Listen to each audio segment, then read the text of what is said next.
Gentleman's recognized. Thank you, Mr. Speaker. I rise today in opposition to this bill.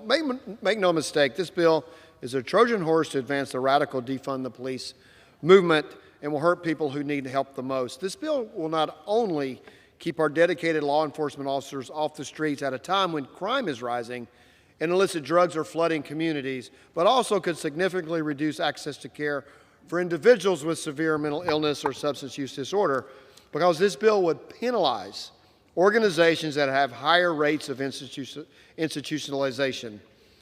To be clear, we need to promote access to all types of behavioral health care and substance use disorder services. However, this bill does not take into account that sometimes these organizations provide the safest, most effective care for individuals with serious mental illness. If Democrats' goal is to provide access to effective care for individuals with disabilities, severe mental illness, and substance use disorder, then we already have legislative solutions which this very body overwhelmingly passed in June of this year.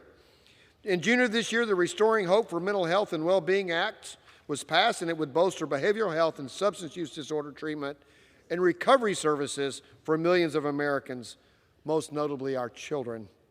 Democrats need to work with the Republicans on addressing some of the root causes of crime, such as our border crisis that the Vice President insists is secure, despite record numbers of border encounters and illicit drugs being trafficked into our country.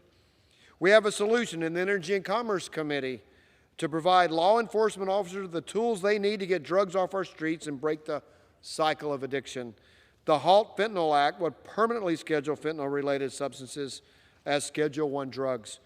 Mr. Speaker, I urge my colleagues to work with the Republicans on passing this legislation, and I yield back.